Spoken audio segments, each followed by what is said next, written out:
Bom dia, irmãos. Vamos começar a nossa EBD online, dando continuidade aos ensinos sobre o Evangelho de Marcos.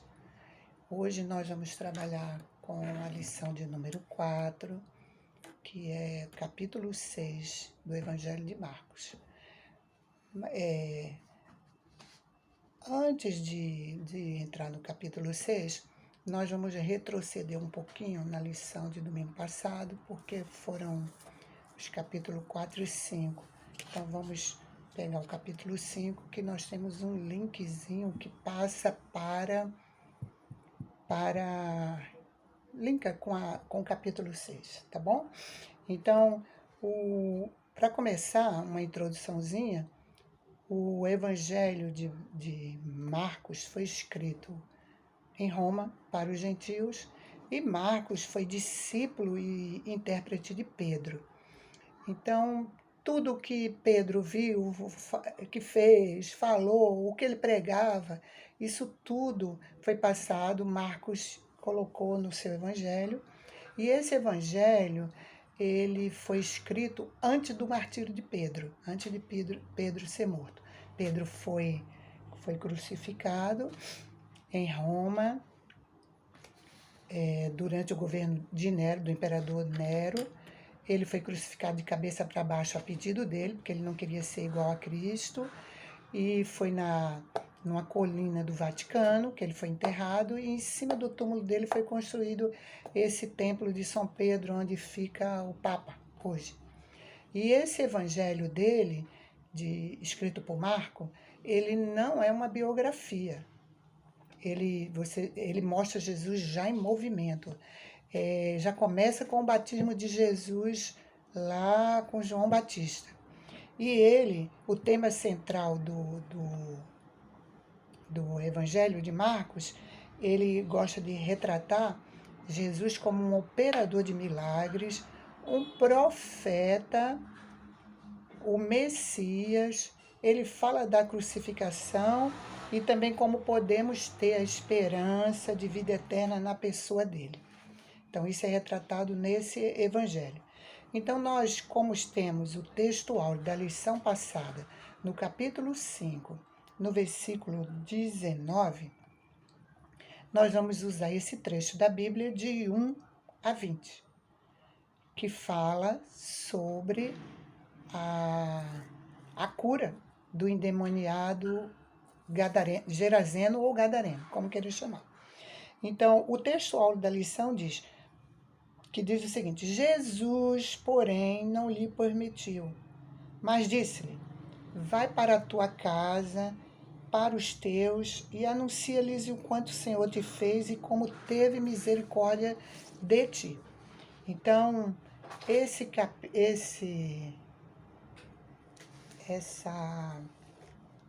essa parte da Bíblia que fala do endemoniado de Gerasa, que ele é gerazeno, então diz que quando Jesus passou para a outra margem do mar, era a terra do Gerazeno, que Jesus ficava pelo mar da Galileia e fazia vários circuitos por ali, pelas regiões que ladeava o mar da Galileia, e chegou nessa terra dos Gerazenos.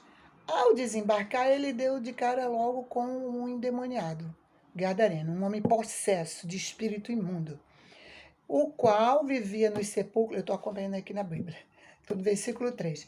O qual vivia nos sepulcros, ele vivia clamando, gritando de dia e de noite, perturbando a cidade, e ele ia lá nos cemitérios, subia as montanhas, gritando. Ele se autoflagelava, ele se cortava com pedra, ninguém podia com ele, imagine, se ele mesmo se autoflagelar, imagine o que ele não faria com os outros. Ele causava terror na cidade. E quem prendesse ele aqui diz cadeias e grilhões. Cadeias são algemas, grilhões são correntes. Ele quebrava tudo, não tinha corrente que segurasse esse homem. Mas quando ele viu de longe, outra coisa, ele ficava de dia e de noite, no versículo 5 está dizendo, andando, ele não parava. Quando ele avistou, de longe viu Jesus.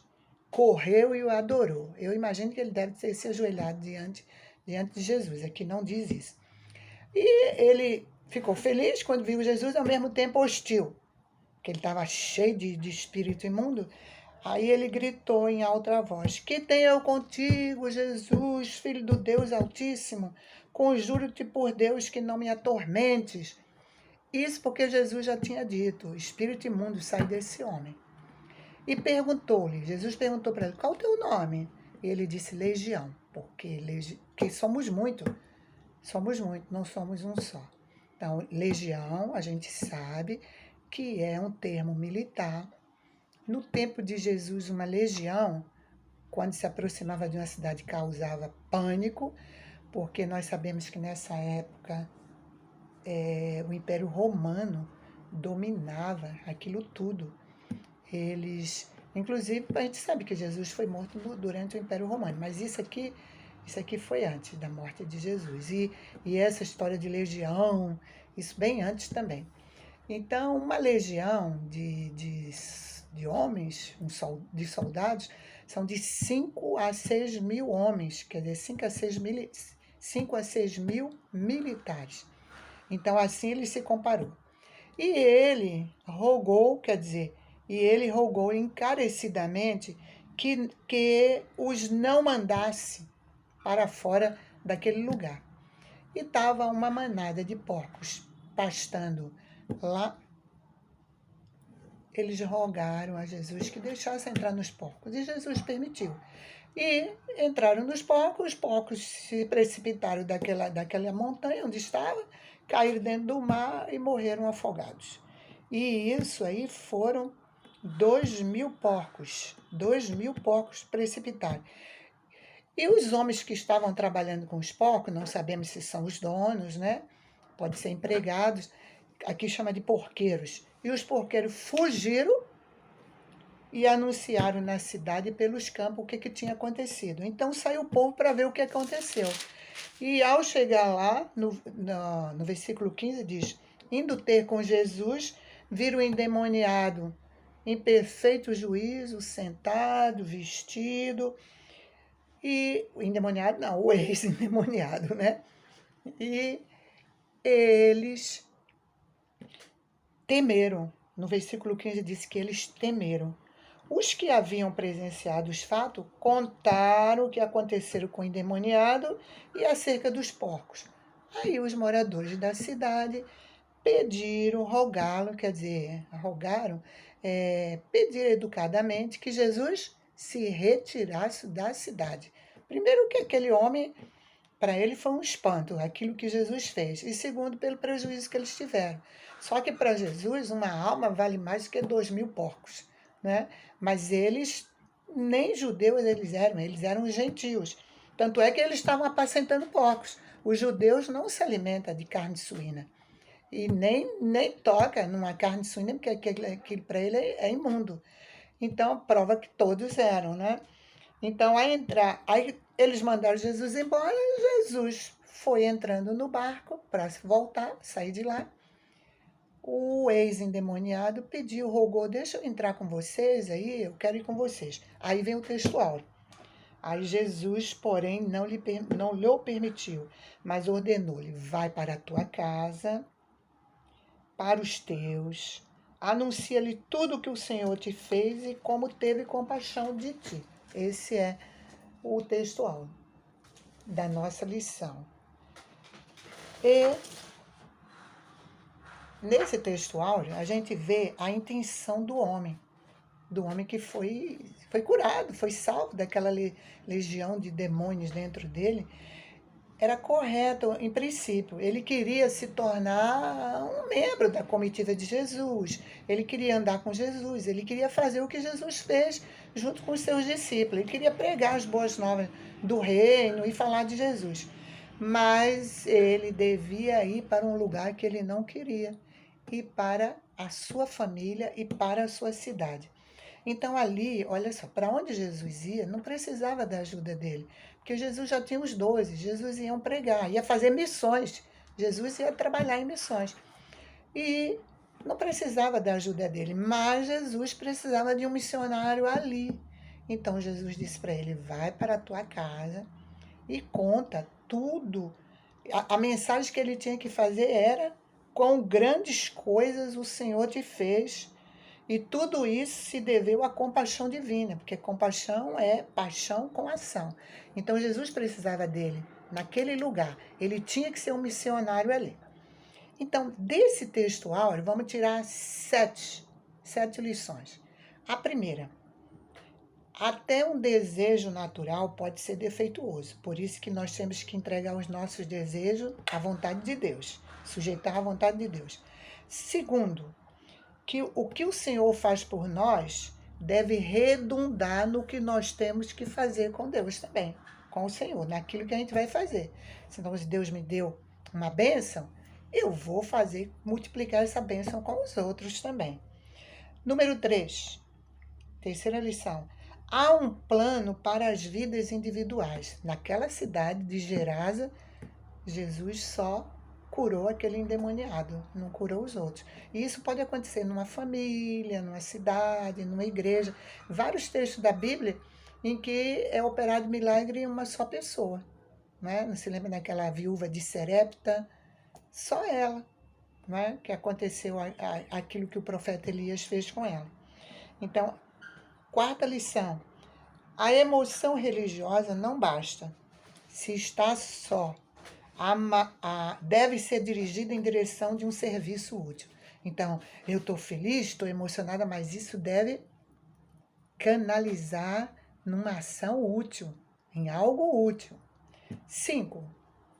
Esse serviço útil que deve ser canalizado tem que beneficiar a outros, porque não existe virtude, bens, dons, graça que Jesus nos dá, que fique enclausurada, escondida. Nós temos que repartir com os outros. Sexta lição: a maior coisa que fazemos é voltar para a nossa família, para os nossos amigos, para a nossa cidade. Mesmo que pratiquem outra religião, que façam coisas que não nos agradam, mas nós devemos voltar para Ele, mostrar o que Jesus fez por nós através da compaixão divina dele. E às vezes não precisa falar, basta nossos atos falarem mais alto do que nós. E o sétimo ensinamento é que esse versículo fazia parte do apelo da igreja primitiva em prol da validade da missão, de missões entre os gentílicos. Para começar, gentio é aquele que não é judeu, tá? Então, os judeus não se misturavam, os judeus ortodoxos não se misturavam com os gentios. Então, quando Pedro está lá em Cesareia, naquele terraço, cochilando, e teve uma visão daquele lençol cheio de animais, e que veio uma voz de Jesus dizendo: mata e come, ele disse: não, eu nunca comi esses animais imundos. E isso aconteceu por 3 vezes. Desci o lençol, subi acho que 4 vezes. E Jesus sempre falava: não chame de imundo aquilo que eu fiz, que eu abençoei, que eu criei. Não faça isso. Mas quando Pedro está lá, bate na porta dele lá embaixo, 2 pessoas chamando para ir na casa de Cornélio. Olha, Cornélio era um centurião romano. Ao chegar lá, Pedro falou com eles aceitaram Jesus, aceitaram o que Pedro pregou, e ainda foram batizados com o Espírito Santo, e Pedro disse: o que está faltando agora? Vamos batizar ele na água também. Por causa disso, os judeus ortodoxos em Jerusalém não concordaram, e chamaram ele, e ele teve que explicar essa visão até que acalmou lá o pessoal. Então, esse era um grande apelo da igreja primitiva, que tinha que fazer missões entre os gentios. Então, o exemplo disso é o que Jesus fez aí em Gerasa. Mandou ele ir para a família e que pregasse para todos eles. Então, ó, o ex-endemoniado foi evangelizar agora quem? Decápolis. Decápolis é um distrito com 10 cidades, que 9 cidades ficavam na Transjordânia, e uma só, que o nome dela é Citópolis, ficava no lado ocidental do Jordão. Olha que celeiro de almas para Jesus. Então foi aí que ele foi pregar. E os gentios seriam os principais beneficiários dessa pregação.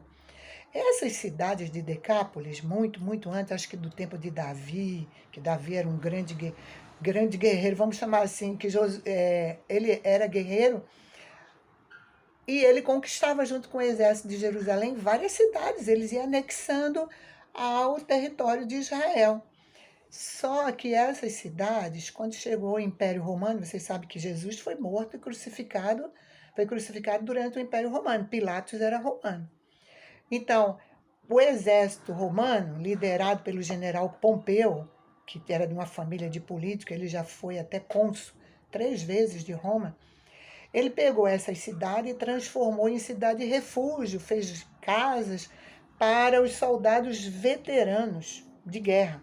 Já estava aposentado, vão morar lá. Então, por isso que essa cidade é composta mais de gentios. Mas tinha alguns judeus que não eram mais, não tinham mais, não eram mais igual aos judeus de Jerusalém. Eles se guiavam mais eles eram judeus helenistas. Eles seguiam mais aquilo que aprenderam durante o império anterior de Roma, que foi o império grego. Então ele já era dessa maneira. Mas os judeus, tinha judeu lá, mas não era a maioria. Isso foi o que eu vi, que a gente viu da lição passada, o capítulo 5 da libertação do Gerazeno. Agora nós vamos entrar na lição de hoje, que é no capítulo 6. Olha, o capítulo 6, a gente sabe que Cafarnaum era como se fosse o quartel-general de Jesus. Jesus fez muitos milagres em Cafarnaum. E agora Jesus vai para, no capítulo 6, no versículo 1, diz que Jesus vai para a sua terra natal. A sua terra natal, aqui está falando que é Nazaré. Oh, mas peraí, Jesus nasceu em Nazaré ou em Belém da Judéia? Então, Belém é uma cidade, Nazaré é outra. Belém é uma terra, Nazaré é outra. Mas Jesus, quando nasceu, para fugir de Herodes, a família dele levou ele para o Egito. Herodes morreu, eles voltaram. Quando eles voltaram, seus ficaram lá em Nazaré. Jesus ficou desde criancinha até os 30 anos. Então, para os judeus, aí passa a ser a terra natal dele. Então, ali eram os conterrâneos de Jesus. Jesus ficou até 30 anos naquela cidade. Agora, no versículo 2, diz assim: chegando ao sábado, passou a ensinar na sinagoga. Aí é que deu uma confusão muito grande. Eles ficaram maravilhados quando Jesus estava pregando lá na sinagoga. Deixa eu só falar uma coisinha para vocês. Qualquer pessoa pode pregar numa sinagoga? Não pode. Não pode. Só quem ensina, quem prega são os rabinos. Quem são rabinos? São professores conhecedores da lei, a lei do Pentateuco. E que tem uma vida devotada ao judaísmo. Só que Jesus foi convidado alguém de lá, chamou ele para pregar. E Jesus era um rabino. Não era segundo a lei deles lá, mas os discípulos chamavam ele de quê? De rabi. Rabi, abreviatura de rabino. Então ele era mestre. E nós sabemos que Jesus foi mestre dos mestres. Então Jesus está lá pregando na sinagoga com tanta autoridade. As pessoas se maravilharam no início. Aí no versículo 3, eles já se escandalizaram, disse assim, no versículo 3 diz, não é este o carpinteiro, filho de Maria, irmão de Tiago, José, Judas e Simão, e não vive aqui entre nós, suas irmãs? E escandalizaram-se nele. Aí a coisa já fica diferente. Eles ficaram escandalizados. Então, nesses versículos de 1 a 6, a gente vê a incredulidade dessa gente. Eram os conterrâneos, a terra de Jesus. Jesus era chamado Nazareno. Viveu 30 anos lá, desde o seu nascimento. Depois que veio do Egito, ficou lá. Então, aí, depois que a sua reputação estava estava estabelecido, Jesus foi para lá. Todo mundo já conhecia ele. Foi enquanto ensinava na sinagoga que começou essa confusão toda. Então a própria família, que era um sábado, a família ia também para a sinagoga.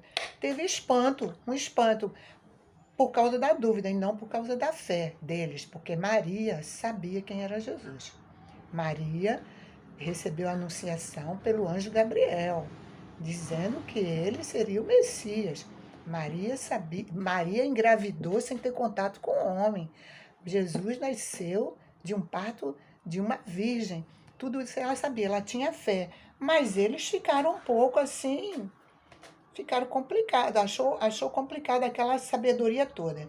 Então, os compatriotas que ouviram começaram a ficar ressentidos. Eles começaram a ficar ressentidos porque Jesus era melhor do que ele. Se eles eram tão familiares a Jesus, ele não era o carpinteiro, porque Marcos diz que ele era carpinteiro. Os outros evangelhos chamam ele o filho do carpinteiro. Mas um homem com 30 anos, quando estivesse junto com seu pai, né? Apesar que, ali Jesus não estava no seu ministério ainda. Era ajudar o pai, ele era carpinteiro também. Só que os outros evangelhos dizem que ele é o filho do carpinteiro. Marcos diz que ele é o carpinteiro.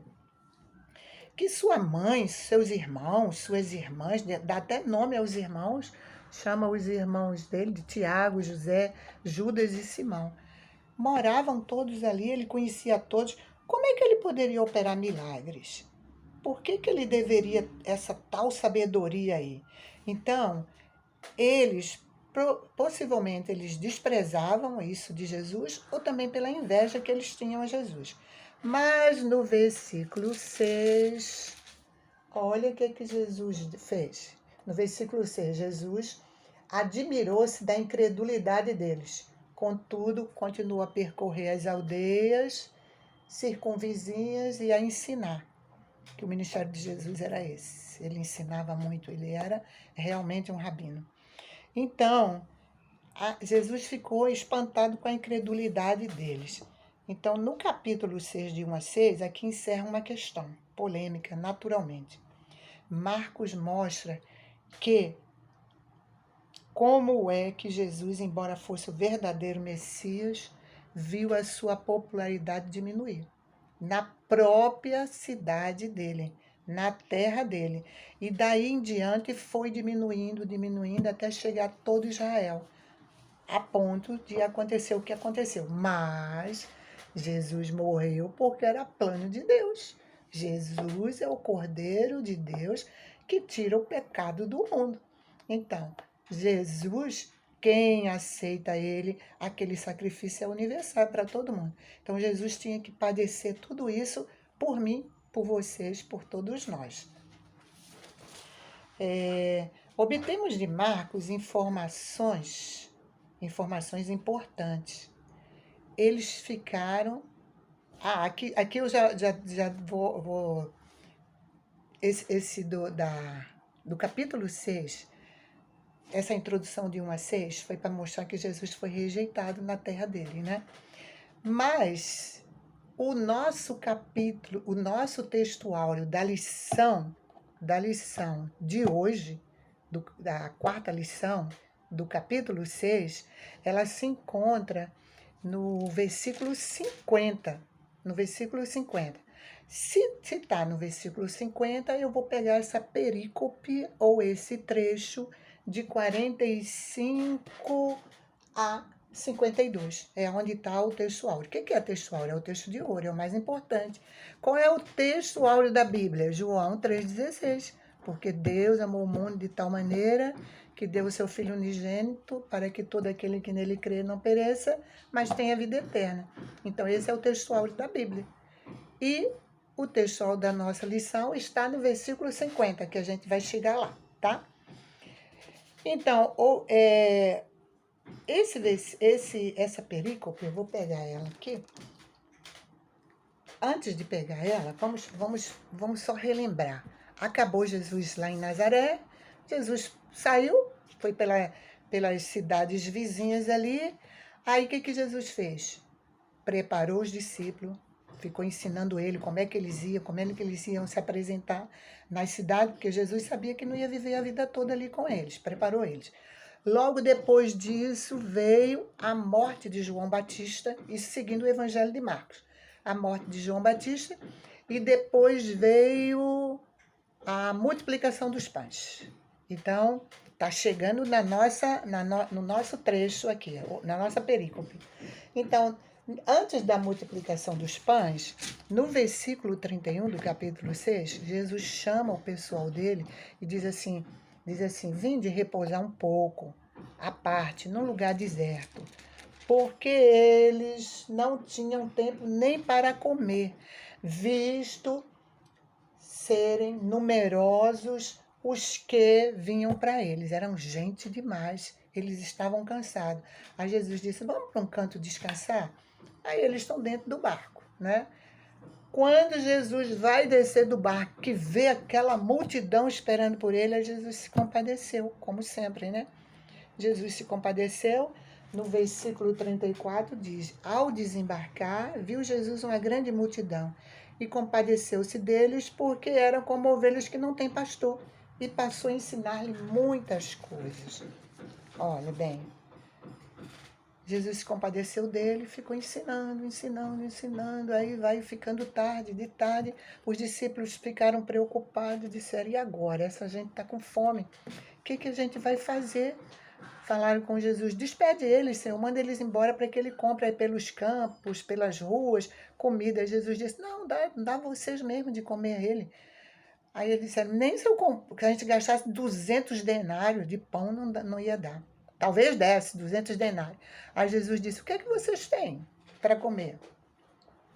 Eles disseram, nós temos 5 pães e 2 peixinhos. Jesus pediu os 5 pães e 2 peixinhos, orou, abençoou e mandou distribuir com eles.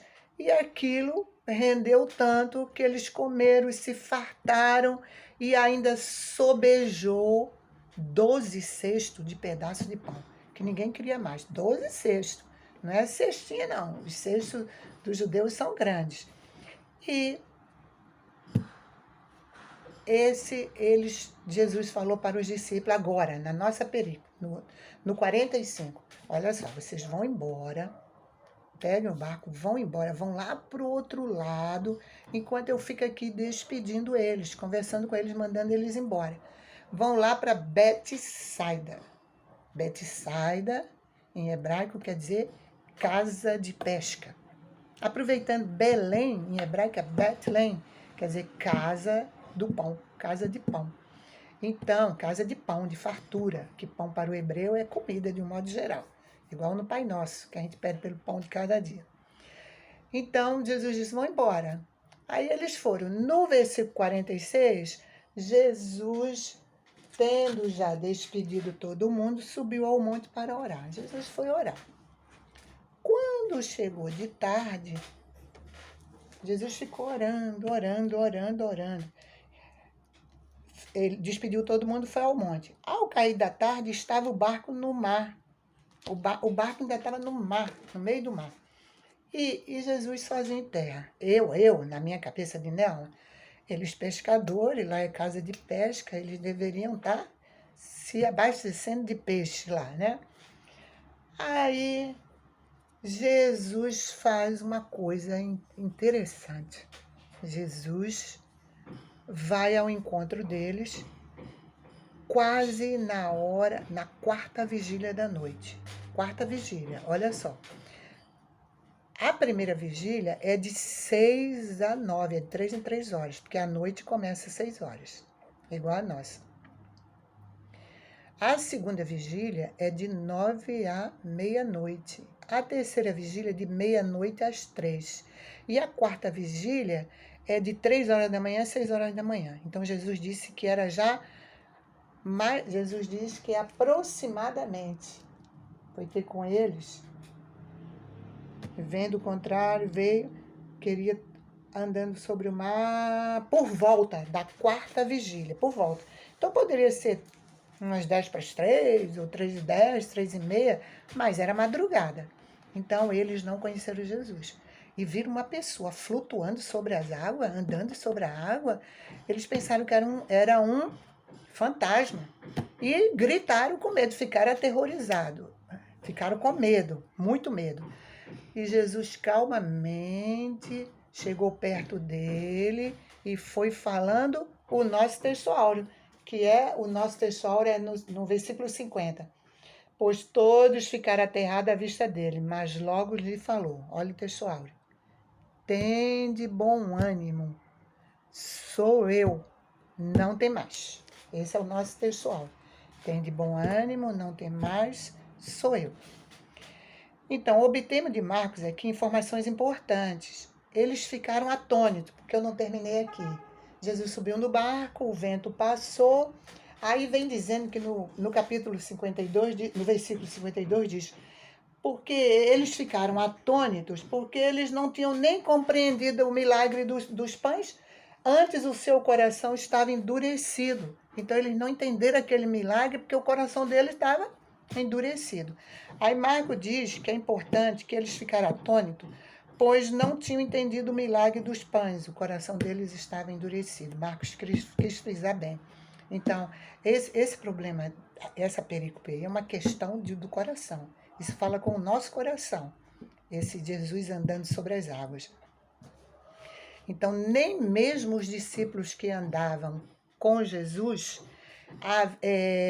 tinha entendido aqueles milagres, nem mesmo os discípulos. Então não devemos ficar surpresos, porque um discípulo não está entendendo, porque os líderes também não entendem, e também nós não devemos ficar surpresos quando muitas pessoas que acompanham os testemunhos, os milagres, hesitam em comprometer-se com ele, hesitam em aceitar Jesus, hesitam em andar com Jesus, porque as pessoas querem bênção, querem milagres, querem andar atrás de Jesus para Jesus curar isso, curar aquilo, como lá naquele tempo. E às vezes até para matar a fome, como Jesus fez outra multiplicação de pães. Então, não devemos ficar surpresos com isso. Com esses versículos, Marcos atrai o coração dos leitores para o que já observamos, que o coração, no pensamento hebraico, é a soma geral da personalidade, é a essência de um ser humano, tá? Então, as escrituras nos revelam que o coração do homem foi tragicamente deformado com a queda lá no Jardim do Éden, quando Adão rompeu o pacto, a aliança que ele tinha com Deus, quando Deus disse que ele não podia, Deus deu liberdade para ele fazer tudo, Deus dá liberdade para a gente fazer tudo, só que cada um tem que pagar as suas consequências. Então, eles desobedeceram, deram ouvido a Satanás, e olha que Deus vinha falar toda tarde com ele, Deus procurava ele toda tarde, mas eles quebraram. Então, com a queda, o pecado obscureceu o entendimento humano, distorceu a razão, mutilou a vontade e corrompeu as emoções. Nossas emoções estão corrompidas aqui. Então, aí a gente vai dizer, mas que é isso? Não é assim não. É assim mesmo. Se você não se submeter a Deus, se você não tiver um autocontrole, está tudo errado. Então, as garras do pecado são mortais para nós, preparando a armadilha em um reino obscuro de ilusão. Quantas pessoas são enganadas? Às vezes deixam a casa de Deus para cair nessas ilusões, em que o mal podemos vislumbrar a verdade no mal. Ficam como se tivesse escama nos olhos. Você lembra das escamas de Paulo, do caminho de Damasco, ficou cego? É assim que as pessoas ficam. Até mesmo os discípulos de Jesus estavam tão próximo dele, mas com os corações ofuscados. Precisamos nos apresentar a Deus com nossos corações quebrantados e contritos, e Deus não nos desprezará. Isso é no Salmo 51, 7. Eu quero ler para vocês também, profeta Jeremias, capítulo 17, de 9 a 10. Diz assim, enganoso é o coração, mais do que todas as coisas, e desesperadamente corrupto, quem o conhecerá? Eu, o Senhor, esquadrinho o coração, eu provo os pensamentos, isto para dar a cada um segundo o seu proceder, segundo o fruto de suas ações. Então, irmão, aí eu deixo uma pergunta. Por que tanta gente não crê no Evangelho? Escuta, entra aqui, sai por aqui. por causa disso. O coração está endurecido. Os corações estão ofuscados, estão endurecidos, não entende. Então, eu disse para vocês que ia falar do capítulo 5 porque tinha um link. O link é esse. Jesus não foi aceito em Gerasa, no capítulo 5. No versículo 6, Jesus foi desprezado na sua própria terra, também não foi aceito. Então, irmãos, eu quero encerrar repetindo. Vamos nos lembrar sempre do texto áureo de hoje, que é: tende bom ânimo. Não tem, tende bom ânimo, sou eu, não temas. Então vamos encerrar agora a nossa lição, porque já chegou a hora que foi determinada, e pedindo a Deus que nos abençoe, que nos dê um domingo de paz, que sejamos muito felizes hoje, e agora vamos participar do nosso culto. Amém.